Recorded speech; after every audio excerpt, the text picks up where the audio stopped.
أعوذ بالله من شرور أنفسنا ومن سيئات أعمالنا من يهده الله فلا مضل له ومن يضلل فلا هادي له أشهد أن لا إله إلا الله وحده لا شريك له وأشهد أن محمدا عبده ورسوله الذي لا نبي بعده أما بعد. Alhamdulillah, dengan izin Allah kita bisa kembali berjumpa dalam kajian akidah syarah salah satu usul, pertemuan yang ke-13 di halaman ke-24 baris ke-6 ya. Setelah ayat sebelumnya sudah dibahas ya. Sekarang dari kata wa kullama qawiyat.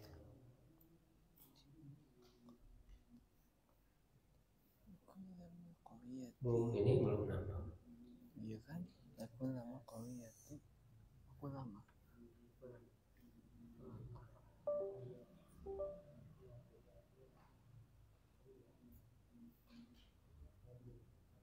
Ya silakan, siapa ini yang baca.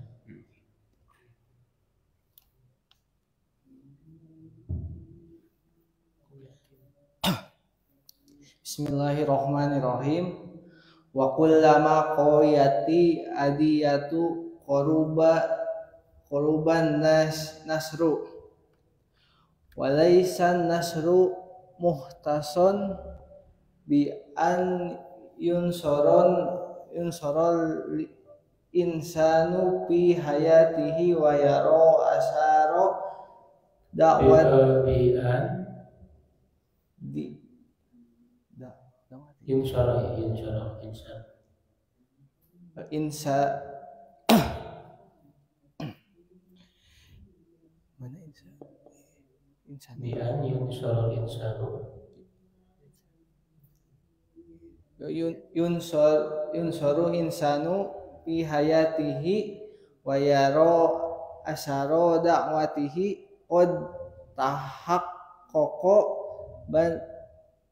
balin nasru yakunu walau ba'da mautihi ba'an bi'an yaj'alallahu fi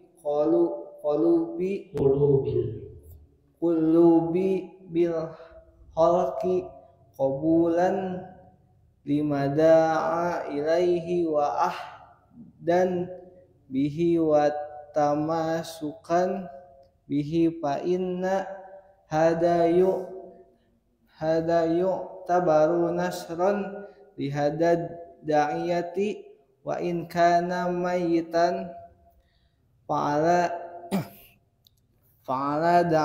da'iyati an yakuna sabiran ala da'watihi mustamirran fiha sabiran ala ma yad'u ilaihi min dinillahi azza wa jalla sabiran ala ma ya'taridu da'watihi ma ya'taridu da'watahu ala ma ya'taridu da'watahu sabiran ala ma ya'tariduhu huwa minal ada wa hum rasuluhu sallallahu rusulu ya. Kalau tidak ada waw dibaca rusulu karena zamannya. Kalau rasul itu kan pakai waw. Kalau tidak ada waw berarti tidak dibaca rusul. Rusulu Ya, Rusulu sholawatullahi wasallamuhu alaihi udu bil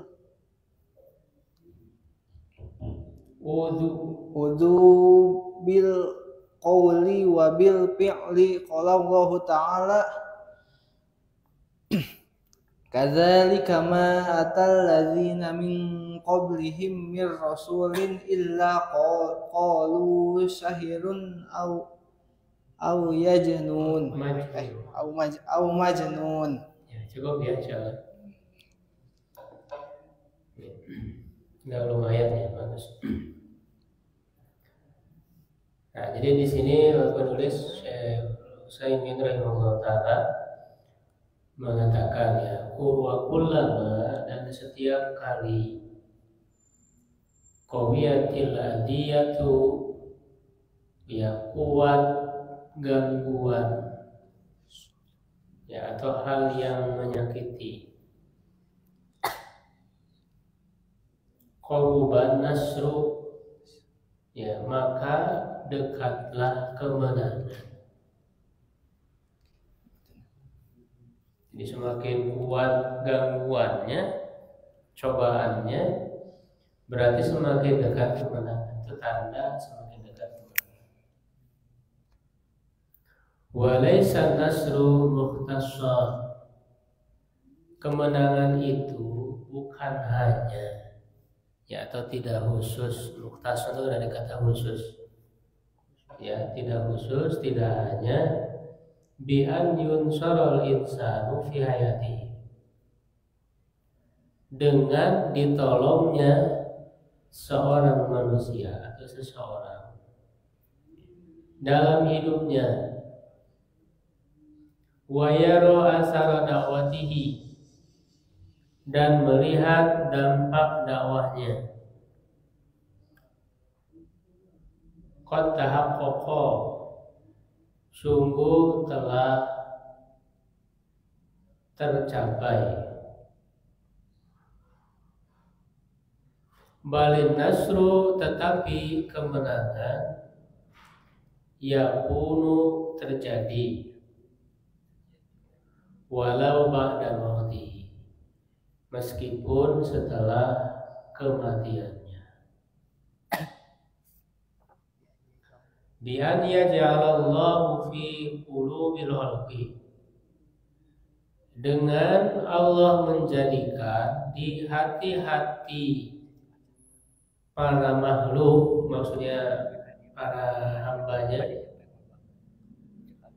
qabulan, penerimaan, ya qabulan, penerimaan, lima da'a ilaihi, terhadap apa yang ia dakwahkan, wa akhdan bihi, dan mengambilnya, wa tamassukan bihi, dan berpegang kepadanya.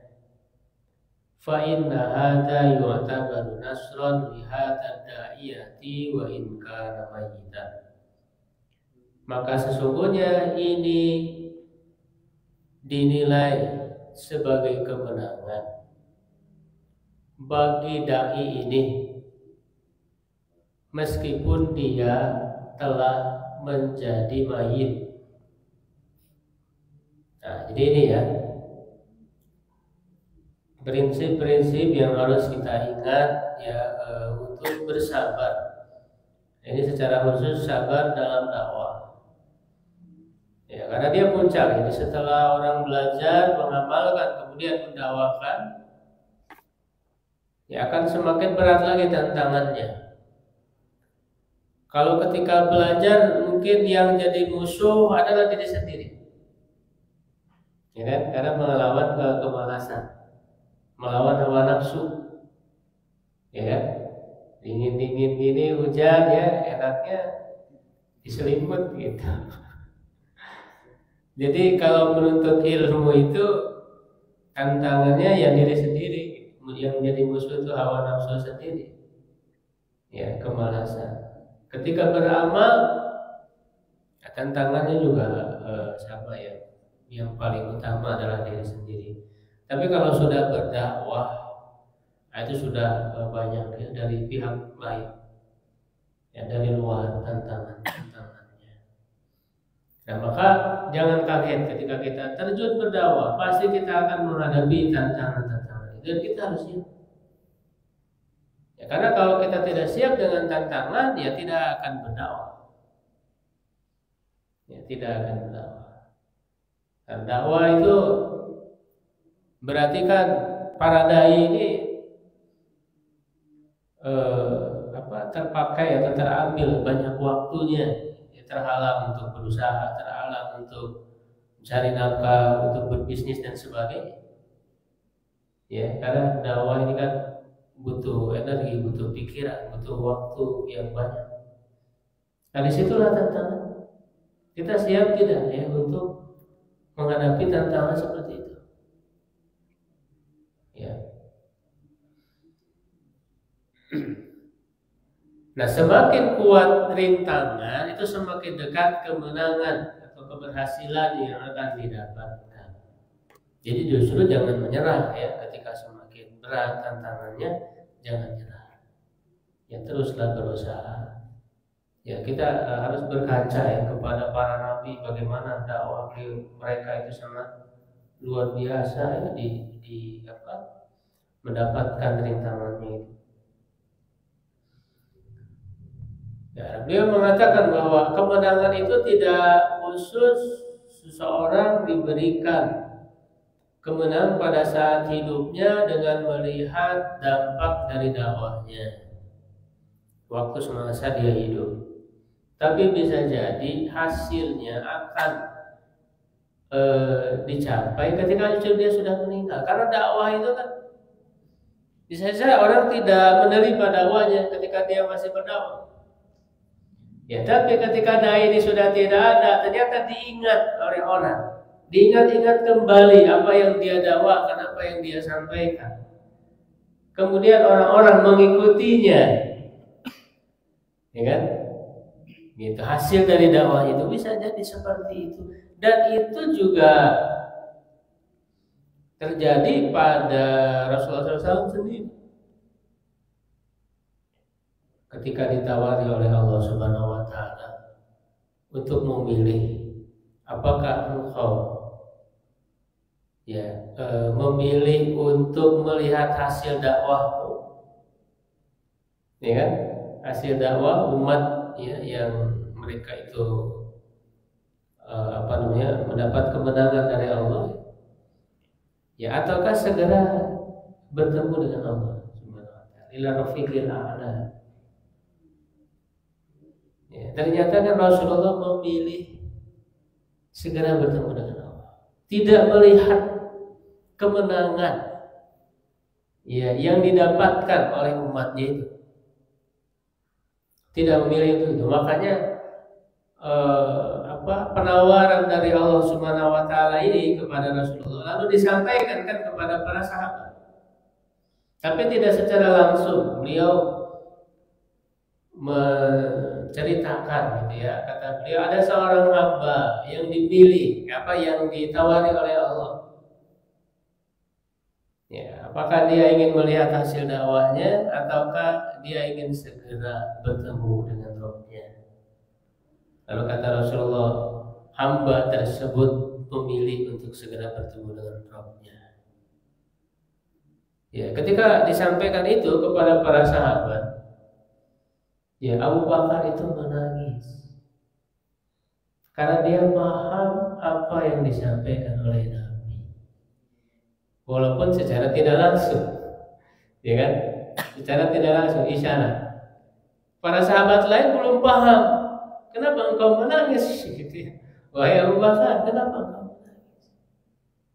Tahukah kalian siapa yang dimaksud dengan hamba tersebut? Ya, kata Abu Bakar, ya hamba tersebut adalah Rasulullah SAW. Ya, jadi sudah semakin dekatnya ajal Rasulullah SAW, maka itulah yang membuat Abu Bakar menangis. Maka para sahabat kemudian mengakui engkau adalah orang yang paling paham, wahai Abu Bakar, yang paling paham di antara kami. Ya. Gitu. Jadi ketika Rasulullah SAW masih hidup, memang banyak orang-orang yang berbondong-bondong kan masuk ke dalam Islam. Itu di tahun berapa? Ada orang berbondong-bondong masuk ke dalam Islam. Ya, tahun ke-9 Hijriah. Tahun 9 Hijriah ini maka dalam sirah, dalam sejarahnya dikenal dengan Amul Wufud. Ya, tahun delegasi, tahun utusan. Jadi dari setiap kabilah ya di Jazirah Arab itu mengirimkan delegasi-delegasi untuk menghadap kepada Rasulullah untuk menyatakan diri masuk ke dalam Islam.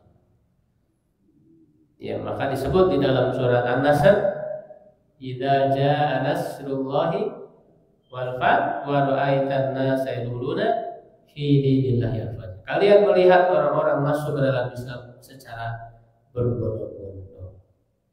Itu sudah terjadi di tahun 9 Hijriah, kemudian tahun 10 Hijriah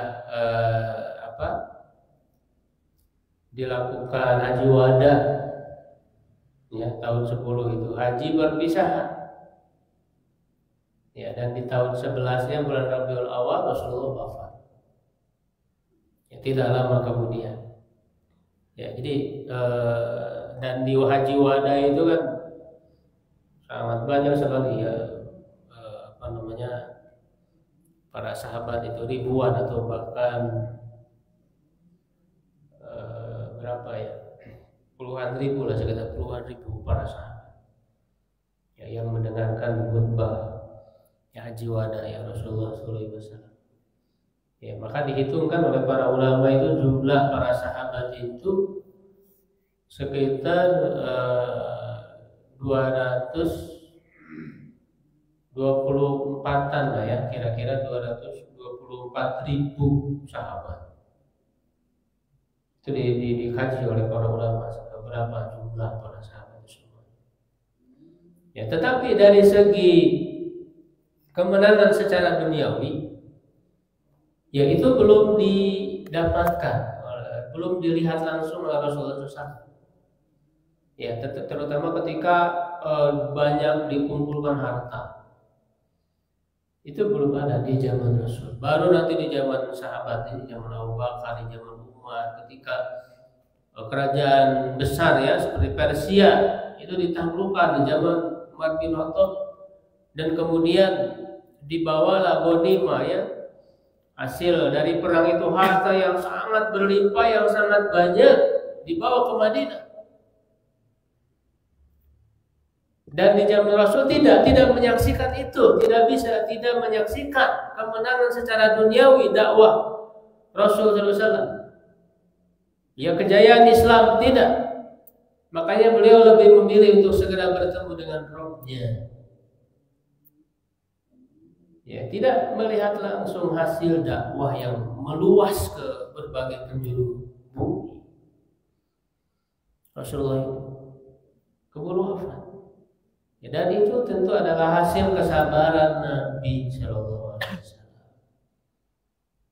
Ya, bagaimana beliau berdakwah pertama kalinya ketika beliau usia 40 tahun ya, diangkat menjadi Rasul, lalu disuruh untuk berdakwah.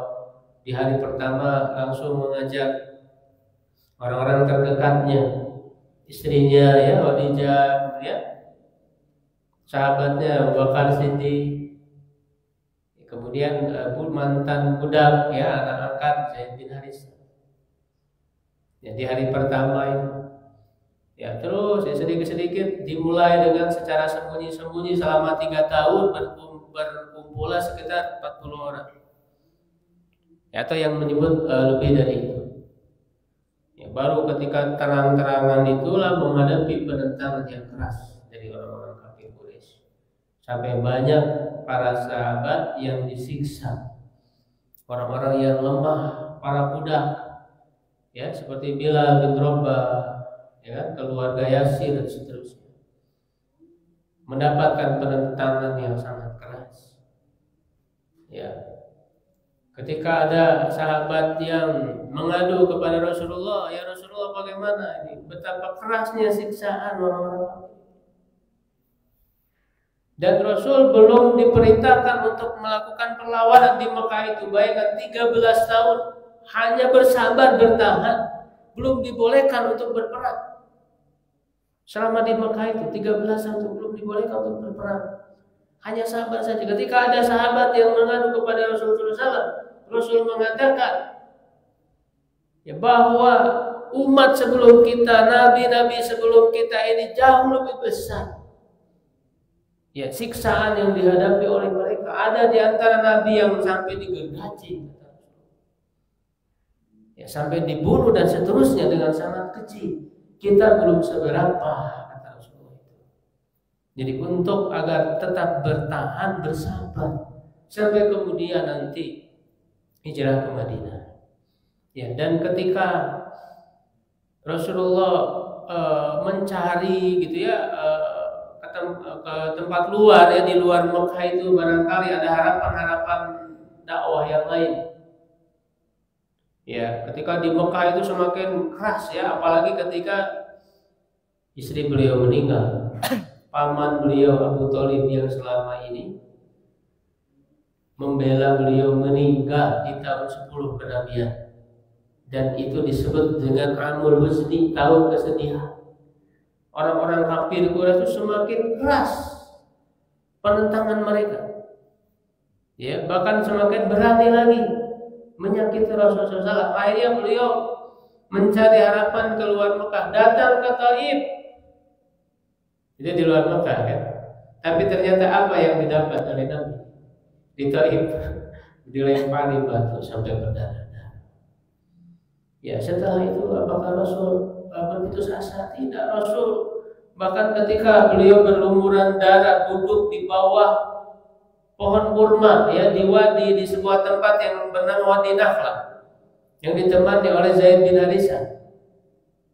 Ya, sudah tidak kuat lagi jalan sempoyongan gitu ya, karena saking merasa sakitnya, dan beliau kemudian berdoa dengan sebuah doa yang terkenal yang cukup panjang.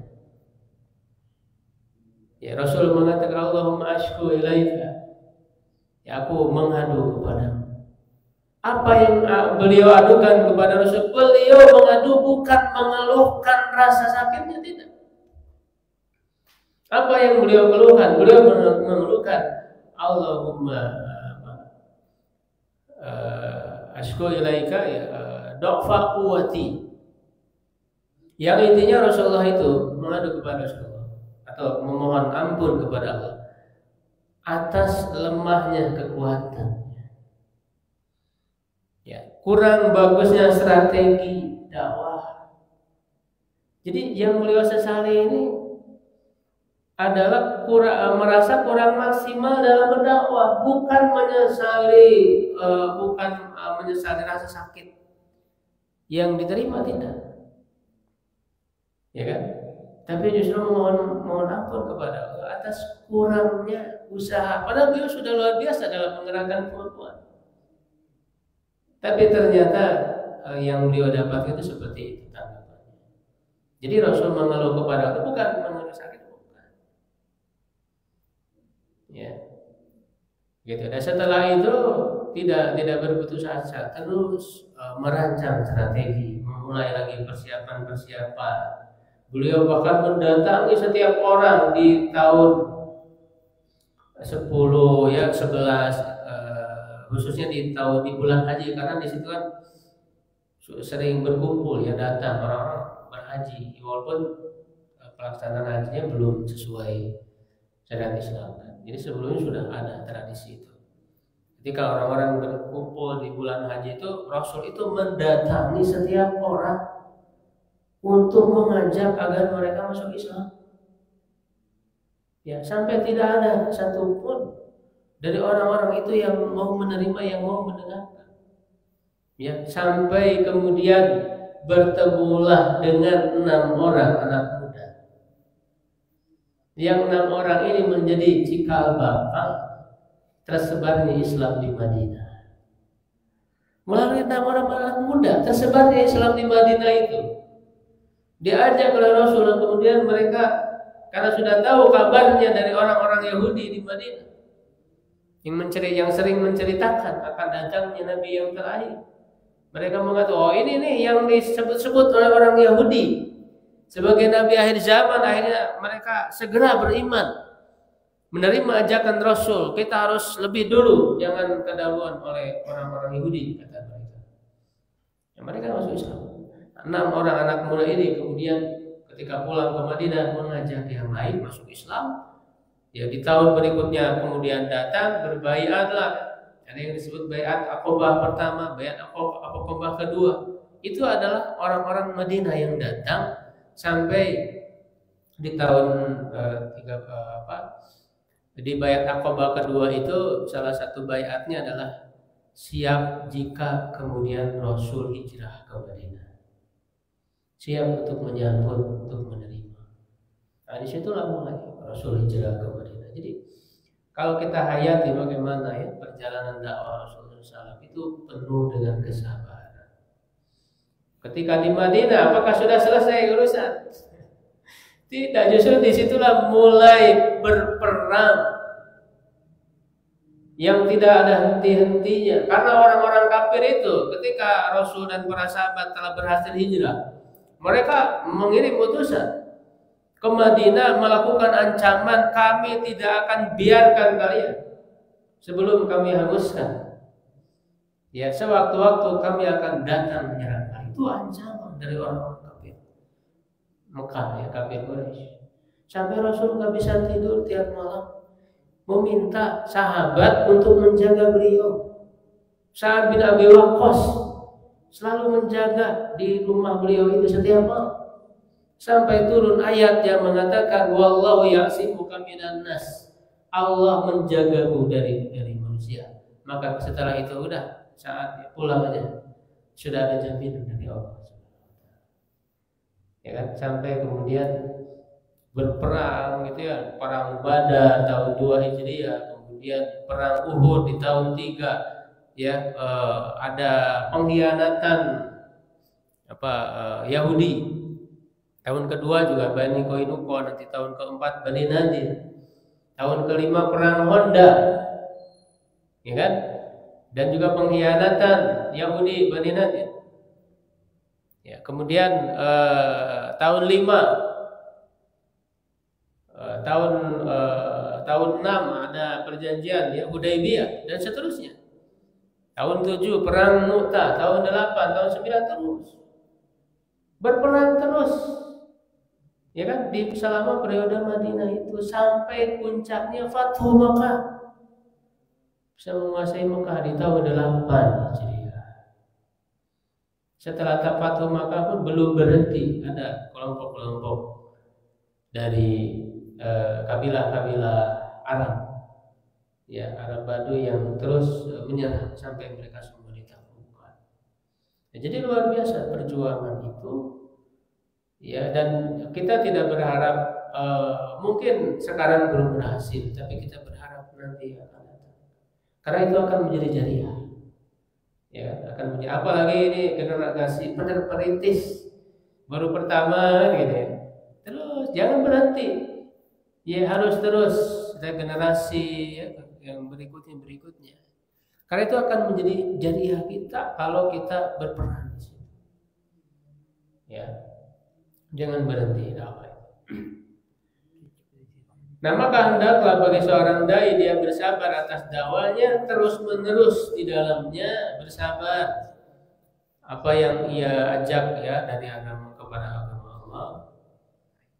Sabiran ala ma ya'tari da'watahu, bersabar atas rintangannya yang menghadang dakwahnya, bersabar ya atas yang merintanginya dari gangguan. Wahahumur rusulun ini. Nah, inilah para rasul sallallahu alaihi wasallam alaihim udu, mereka disakiti bil qauli wal fi'li, dengan perkataan dan perbuatan. Ya, kalau dengan perkataan itu udah enggak asing lagi. Beliau selalu ya dicibir, dicela ya dengan berbagai macam celaan. Disebut tukang sihir, ya, dukun, orang gila. Itu kan kalau kita baca Quran itu banyak. Kadzalika ma alladzina min qablihim mir rasul, begitulah apa yang datang kepada orang-orang sebelum mereka dari rasul, illa qalu, tidaklah ya, kecuali kalau mereka berkata sahirun, tukang sihir, au majnun, atau orang gila. Ya, jadi nggak usah kaget, ya, nggak usah heran ketika berdakwah tiba-tiba ada orang yang mencibir kita. Ya, biarkan, karena tujuan kita dakwah. Ya, karena Nabi juga begitu. Ya, kalau saya kalau apa namanya nge-share masalah ilmu, masalah membahas permasalahan itu kan ada saja orang-orang yang kontra itu, orang-orang yang berbeda itu kan luar biasa. Netizen ya netizen itu lisan itu mereka mencibir kita ya, dengan berbagai macam tuduhan ya, dengan berbagai macam cibiran ya. Kita bersabar saja, mudah-mudahan itu jadi pahala kan ketika orang menghina kita, jadi pahala. Dan kita ingat Rasul juga ya begitu ya dakwah ya, terutama di zaman media sosial ini kan, dengan lisan mereka, lisannya walaupun tidak secara langsung melalui tulisan, melalui komentar-komentar ya, komentar-komentar yang pedas ya, itu adalah bagian dari tantangan. Wa kadzalika ja'alna likulli nabiyyin aduwwan minal mujrimin, begitulah kami jadikan bagi setiap nabi musuh dari orang-orang jahat, orang pendosa. Walakin 'ala da'i an yuqabila dzalika bisabri, tapi hendaklah bagi seorang dai menghadapi itu dengan kesabaran. Wangdur ila qaulillah, lihatlah kepada firman Allah azza wa jalla li rasulih, kepada rasulnya, inna nahnu nazzalna 'alaikal qur'ana tanzila, sungguhnya kami menurunkan Al-Quran kepadamu secara berangsur-angsur. Tujuannya apa? Setiap turun ayat itu menjadi pelipur lara ya, menjadi motivasi, penyemangat, mendorong kita untuk bersabar. Kana minal muntadzir an yuqal fashkur ni'mata rabbik walakin azza wa jalla qala fasbir li hukmi rabbik. Ya, seharusnya dari yang ditunggu itu dikatakan bersyukurlah terhadap nikmat Rabbmu, tapi Allah berfirman bersabarlah terhadap ketetapan Rabbmu. Jadi setelah ayat tadi itu inna nahnu nazzalna, turunnya fasbir, bersabarlah ya, bersabar bukan bersyukurlah. Apalagi Nabi tentu lebih berat ya tugas daripada kita ya, dakwah biasa. Nabi lebih berat ya, makanya fasbir ala ma yaqulun, bersabarlah terhadap apa yang mereka katakan dari kata-kata ya, karena itu bisa menyakiti, walaupun tidak menyakiti secara fisik, kata-kata omongan orang ya itu bisa menyakiti secara psikologis ya kan. Wa fi hadza isyara ila anna kulla man qama bi hadzal Qur'an fala budda an yanalahu ma yanalu mimma yahtaju ila sabrin. Nah, di sini menjadi isyarat bahwa setiap orang yang menegakkan Al-Qur'an, berdakwah dengan Al-Qur'an, mestilah dia mendapatkan sesuatu yang membutuhkan kepada kesabaran. Wandur ila halin nabi hina darabahu qawmu, lihatlah kepada keadaan Nabi SAW ketika kaumnya memukulnya, fa'adamuhu, dan mereka mengucurkan darahnya, membuat Rasul mengucurkan darah, wa huwa yamsahu dam'an wajhihi, dan beliau mengusap darah dari wajahnya, wa yaqul, dan beliau berkata Allahumma ighfir li qaumi fa innahum la ya'lamun, ya Allah ampunilah kaumku, sesungguhnya mereka belum mengerti. Nah ini kan di peristiwa Taif itu membuat Rasul sampai berdakwah berdarah, tapi kan Rasul tidak dendam, tidak marah, tapi mendoakan.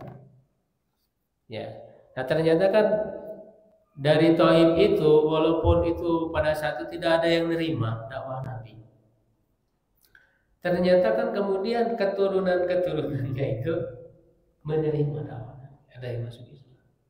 Jadi walaupun sekarang belum berhasil mendakwai orang tua, bapaknya, ibunya, kita berharap anaknya yang bisa menerima dakwah ini. Ya, sudah masuk Islam? Belum ya? Ini luar biasa ya, akhlak Nabi ya, harus betul-betul kita contoh. Kekerasan tidak dibalas dengan kekerasan, kelembutan. Justru dengan seperti itu bisa membukakan hati mereka, ya kan? Bisa membukakan hati mereka, dan terbukti nanti ketika setelah Rasul wafat, itu kan Jazirah Arab dipenuhi oleh orang-orang murtad karena menganggap Rasul sudah meninggal, sudah selesai Islam. Banyak yang murtad itu, bahkan ada yang ngaku nabi. Ya, maka disitulah Abu Bakar Siddiq sebagai khalifah itu punya peran besar. Ya, bagaimana mempertahankan Islam? Maka berperang Abu Bakar itu melawan orang-orang murtad. Ya kan? Nah, ternyata yang murtad itu kan di beberapa wilayah ya, kecuali Mekah, Madinah, dan Taif.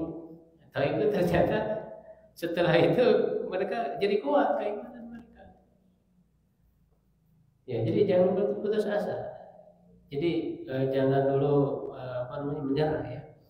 Bisa saja sekarang orang tua itu tidak menerima dakwah, biarkan. Ya, dengan kesungguhan, ketulusan kita, ya kan, bisa saja ternyata anak-anaknya atau cucu-cucunya yang menerima dakwah kita. Gitu. Itu yang dialami oleh Nabi. Fa'ala da'iyati an yakuna sabiran muhtasiban. Maka hendaklah seorang dai bersabar dan berharap kepada Allah, ya Subhanahu wa ta'ala. Wasabru salah satu aksam, sabar ada 3 macam. Sabrun ala ta'atillah, bersabar terhadap ketaatan kepada Allah. Sabrun ala maharimillah, bersabar dari hal yang diharamkan, dari dosa. Taat itu butuh sabar, seperti halnya menjauhi maksiat juga butuh sabar. Nah, termasuk sabrun ala aqdarillahi allati yajriha mimma la kasbalil ibadi fihi wa imma mimma yajrillah ala aidi ba'dil ibad minal idai wal itida. Sabar atas takdir Allah yang berjalan atau yang berlaku, ya baik itu yang tidak ada usaha ya bagi seorang hamba, artinya ketetapan yang kita tidak bisa milih gitu. Ataupun takdir yang Allah jalankan terhadap tangan sebagian hamba dari menyakiti dan memusuhi.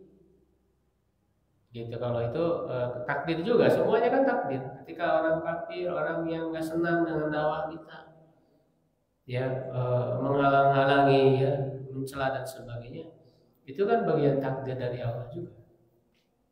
Ya, izin dari Allah, walaupun tentu tidak diridhoi oleh Allah Subhanahu wa taala. Wallahu a'lam bishawab. Qul qouli hadza, astaghfirullah wa lakum. Assalamualaikum warahmatullahi wabarakatuh.